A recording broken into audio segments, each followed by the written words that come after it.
the coincidences between the book and the show were not intended, but clearly the themes are something that interests me, both as a viewer and as a former lawyer.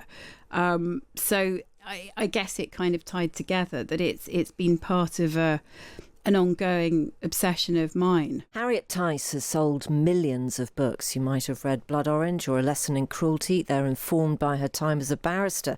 And her latest book, Witch Trial, really taps into her knowledge of the courtroom. We meet two young girls who are on trial for murder by witchcraft, really. And the book unfolds around the members of the jury in the trial too, notably Matthew, a surgeon whose outwards appearance, suited and booted, belies a muddled mind sinking into something less than ideal for the justice system. You might also know Harriet as the woman from Traitors who saw through Rachel, and more on that in a moment. We were just talking about the nature of fame, Harriet. Would you mind sharing with us the Gaviscon anecdote? Because I think it sums up something about this very much country. our audience. Gaviscon as well. Yes, I just picked up, I had a nice lunch and I had picked up some Gaviscon just to settle it down, and I was standing beside the bin opposite Borough Market to get rid of the cellophane, and I was carefully chewing one while getting the other out of the little container, and a lady tapped me on the shoulder and said, "Harriet, we love you." And I said, "Oh, I'm just having some Gaviscon now." And she said, "Oh no, well, you should work in HR, you were brilliant, can we have a photo?" And so I tried to stop chewing and get the chalk off my teeth and smile. So it's odd, and it's yesterday walking the dog, you've got a bag of dog poo being called an icon. It's not normal. Oh, do you know, Harry, it doesn't get any better than that. You peaked. You haven't peaked at all. I think what's extraordinary, and we won't talk too much about Traitors because it's not your job, is it? I mean, No. Your job is now as a writer, and a really successful writer. But I wonder about your understanding of what would happen to you when you went on Traitors.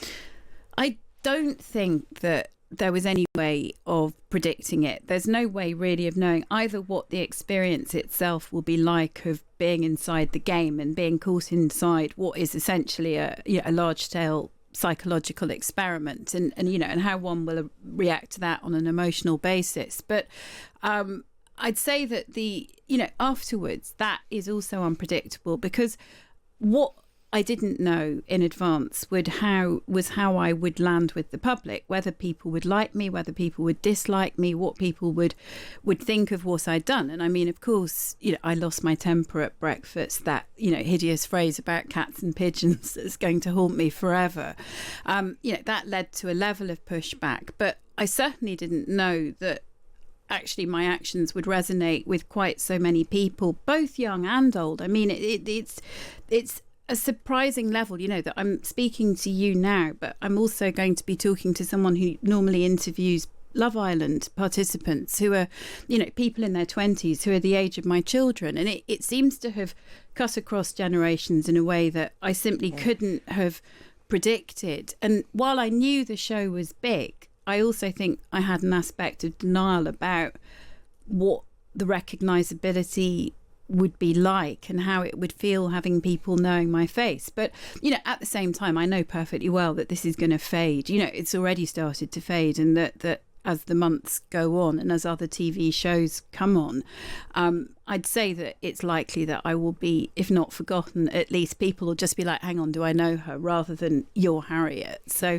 it'll be okay. And you'll be able to take the indigestion tablets in peace. Anytime. Everyone is lovely. I will say that everybody has been very friendly. It's always very nice. Good. There are similarities, having read your latest book, Witch Trial, with the setting really of Traitors and the book, because we are in court, aren't we, at trial by jury, a place that you know very well as a former barrister. The similarity with the Traitors house is just working out people's allegiances, what you're going to say that might convert somebody, watching all of those human reactions between each other. I mean, it is a big central part of a Venn diagram going on. I think I've always been interested in the idea of a jury, and I've written 4 novels before that which have explored different aspects of criminal justice. The first 3 from the perspective of a barrister, the 4th looking more at prison and the idea of punishment and redemption. And so I think it was inevitable that at some point I would come to investigating a jury. I am very interested in what goes into the decision-making process, and how, when you have that cross-section of society arbitrarily chosen, it can lead to, I think is a cornerstone of justice in our system, and should be held onto. I mean, that's a slightly separate point, but I have always felt that those differing narrative perspectives are something that would be worth examination. And so that was why I chose to write about it in the book. I think it's also why I enjoy watching the show. The coincidences between the book and the show were not intended, but clearly the themes are something that interests me, both as a viewer and as a former lawyer. So I guess it kind of tied together that it's been part of an ongoing obsession of mine. Are you also very interested in the forces of evil? Because obviously witchcraft lies at the heart of this. And as you explain, and we'll be very careful not to give away endings and ruin the book for people, but you explain right at the beginning, this is a murder trial of two very, very young girls who are almost believed to have frightened one of their schoolmates to death using the forces of witchery. Yes, and I never have done an Ouija board because I've always thought, what if it goes wrong? And I have steered very clear of tarot cards until recently. I only looked into them when I needed to research them for the book.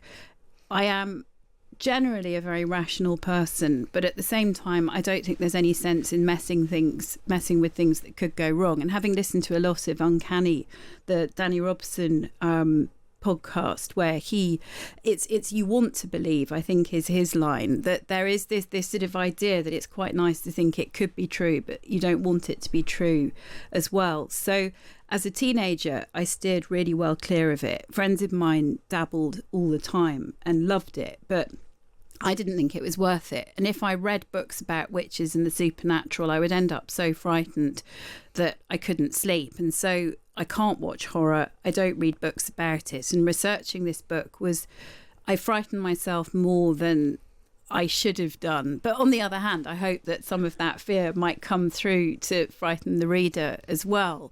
And I think that, there are various explanations provided throughout the book as to what's happening. And what I like, I think, for me as an author is the fact that I play with the ambiguity, is what's true, what isn't true, what could have happened, what might not have happened. And that's for the reader to decide, really, because I'm not sure even I know. There is a theme of girls being mean to girls. Yes. And you are a mum yourself. There is the death of a child at the heart of this. I always think that must be actually just incredibly difficult to write. And we have interviewed writers who say that's the one place actually I can't go to. I didn't go there for very long. And I didn't spend too much. I mean, that there are a couple of chapters from the perspective of the bereaved mother, and I tried not to spend too long in that place because I think it is too hard. It really is too hard. I mean, I'll make a confession here, which is that I have not read Hamnet, nor am I going to see it. Not because I don't hear extraordinary things about it, not because I don't think it sounds like an amazing book, but I just don't want to go there into that space and to read about that grief, because I can I don't want to imagine it. That's just it. And I think without suffering that loss, it's impossible, and I never want to suffer that loss. I think in terms of the meanness overall, I mean, I was a teenage girl and I was at an all-girls school for quite a while, and I think that there is nothing worse. I mean, if you put girls in Lord of the Flies, it would have been much more of a bloodbath, I think, but it would have been death by 1,000 cuts rather than just punches. That was hard enough actually to imagine in the book, was the ostracizing, and I employ the use of the silent treatment as a weapon, and that felt bad enough actually imagining that was almost harder than imagining the curses and the supernatural aspects, because that thing where people just cut you off and will not speak to you is to my mind one of the worst things that there is. And it is all there, isn't it, in the teenagers' lives now, in various forms, not just in I'm not going to go behind the bike sheds and smoke a cigarette with you. It is there on their phones. It lives with them. Constant, which you recognise. No, it's horrible. In the book. It's horrible. Why did you stop being a barrister? I had a baby. Basically, I mean, it was back in... Thank you. I mean, this was back in 2004. I mean, I'd been at the bar. Never has a very short and non-illustrious career at the bar led to more discussion and books. It's extraordinary how I've repurposed it. But I was nearly 10 years cool, and I had a baby at the beginning of 2004, and I tried going back part-time because that's what I wanted to do. I wanted to work 3 days a week, and it was impossible to develop any kind of practice and only to work 3 days a week. And I was the primary carer for our children, and the criminal bar legal aid does not earn very much money. You know, it didn't then, and I think it's almost less now. So I would have had to pay childcare that was more than I would have been earning, and that seemed a bit silly, really, as a way of doing things. So it's another profession that has a fatal flaw in the system then, isn't it? Yes, it's completely impossible. It's completely impossible to do it on a part-time basis. The amount of flexibility that's required, because a big trial comes in, you know, a couple of days before, and suddenly you have to go to Nottingham and stay in a Travelodge for 3 weeks while you do, you know, a big gun trial. It's great if you can drop everything, but if you can't drop everything, then there is no way forward. And I think that's why there's such a huge drop off at the bar between, you know, recruitment at the junior level, which is almost at 50-50 or almost tipped more in favour of women. But by the time you come to looking at the numbers for Silk and the judiciary, there has been a huge rate of attrition. And I think it's because it is so hard to do it and actually deal with being the primary carer. And do you know whether a reform of that part of the system is being included in the government's very comprehensive attempt to revive the whole criminal justice system? Do you know what? I don't know. And that's something I would be interested to look into. I have to say, the reform I read about this morning, which was to stop there being a cap on the number of days that Crown Courts could sit, and that's going to be expanded now, which is a good thing, and the criminal bar seems to be welcoming that.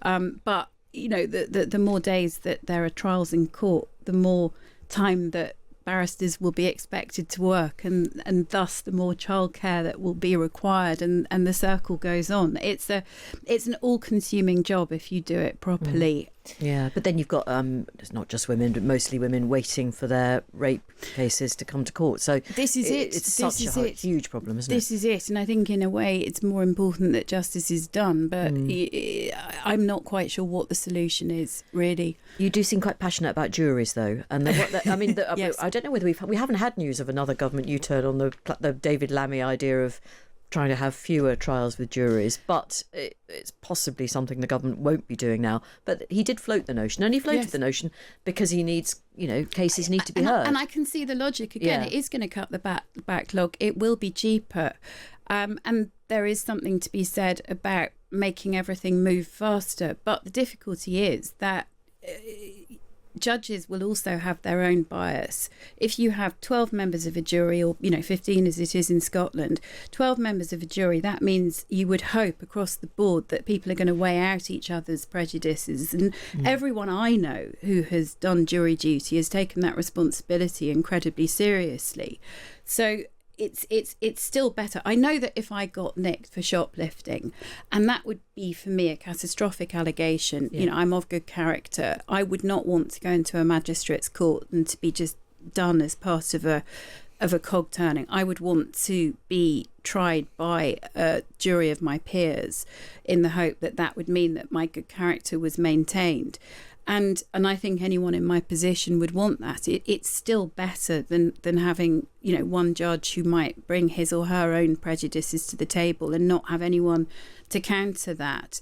It's a cornerstone of our system. But yet that it's intractable because on the one hand the system needs to move faster and more cheaply, but on the other justice has to be done properly, and people have to find a solution. I don't envy anyone who has to make decisions on how to make it work better. I'll tell you that.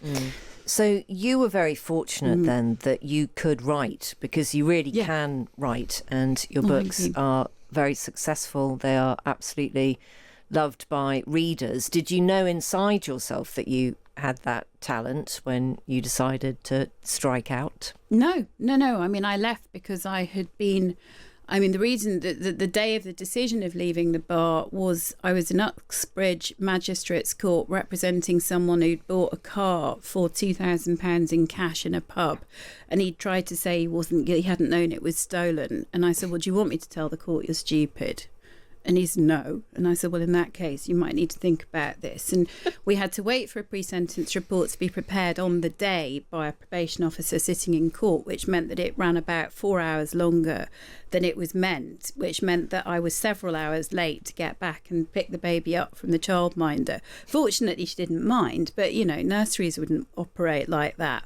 And I thought, I can't do this. And so for 3 or 4 years, I was, you know, a stay-at-home mum with a bit of an unresolved anger management issue, because I was so frustrated creatively and professionally. And I mean, yes, I should have gone and looked for a job at the CPS or with a solicitor's firm, but also I felt it was important to be at home, and I was just torn. And I started an evening course in writing just as a way of finding a hobby, doing something else.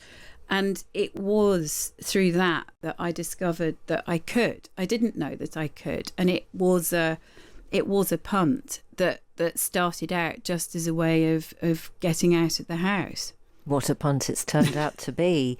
You specialise in a real twist of an ending, and we absolutely mustn't talk too much about the ending. I love the ending of this book. I love the ending of this book. Yeah, I've never come across anything like it because of the parts that are played with everybody involved in the scene, and I'll leave it at that, Harriet. But do you know the ending when you start out at the beginning? Not generally. I mean, I might have a vague idea of what, say the ending of Blood Orange. I knew something was going to happen, but I didn't know to whom, and it was only 2/3 the way in that I decided who the victim of that particular circumstance would be. My second book, I thought I knew the ending, and then the last twist presented itself almost as I wrote the end. I was suddenly like, oh, that there. This one I had thought was a more, shall we say, traditional narrative, and that was the plan. And then other layers just kept presenting themselves, and then unfortunately I started to have fun. And I really was entertaining myself quite. That I think my favourite line, well, I have 2 favourite lines in the book. One is that Fleabag was the worst thing to happen to ministers. And the second is that you do not, in fact, look like Eve Morisson in On the Waterfront. And I really, that was a lot of fun to write. Is that a reference to Lloyd Cole and the Commotions? Yes, Rattlesnakes. Yeah, great song. Isn't it? It's wonderful. It's one of the songs. Yeah, it is. I think I listened to that on repeat coming back from a school skiing trip at the age of 13. It was the only thing that still worked on my Walkman, because the rest of the tape had got a little bit... Oh, they were such a good band. Yeah, they are. Happy Absolutely. days, happy memories. Are you going to do Bake Off? There's a rumour that you are. Well, I just made it up. I mean, I like baking. I have applied in the past to Bake Off because I always thought it looked rather fun. But actually, I think after my recent foray into reality TV, I'm not sure I can handle the pressure. Right. But also, Harriet, do you think that there's a kind of Bilderberg group of TV producers that meet once a year and say, well, have this person on all of them? We won't have them on any of them. Would you be allowed to? I mean, I think that they're most likely would be restrictions from the BBC as to what one could participate in, but also I feel that there is something about knowing when it's time to leave the party. I think that's a phrase I've used before. I think that my experience on Traitors went surprisingly well, and that any stuff that I regret, I have managed, we've dealt with it, because, honestly, I defy anyone not to lose their temper under that level of pressure. But I also think that, what I do is I write books. I sit at home in my pajamas making things up, and, scarf Gaviscon beside the bins. And I think that it's been lovely to come back into the world of books, and this is what I enjoy, and this is what I know. So I think Bake Off, I might make the odd cake for my kids, but now they're grown up, there's much less demand for baking. Exactly. Harriet, it's a real pleasure to meet you. Thank you very much for coming into Times Towers today. This has come in actually from Francesca, who says it's really good to hear Harriet chatting about this subject. You can't work part-time at the criminal bar. I'm a criminal barrister and went on eternity leave between 2015 to 2021 to have my children. The only plus side is we are self-employed, so I can take the school holidays off. Yes, well, good luck. And I admire very much anyone who manages to make it work. And I think it will be at a great cost to self. I didn't have the wherewithal mentally to do it, and while it's something I've regretted, at the same time I know my limitations. So wigs off to anyone who does make that work. Really, I admire you greatly. Yeah, but we definitely do need women to be in court at all levels, don't we? Because so often women are the victims in court. Yeah, you need to feel that you are amongst at least some of your peers. Yeah, that's right. And just as the jury is important to have a balance, I feel that the entire courtroom should be a reflection of the society in which we live. Lovely to meet you, Harriet. Thank you very much indeed. Witch Trial is out in hardback now.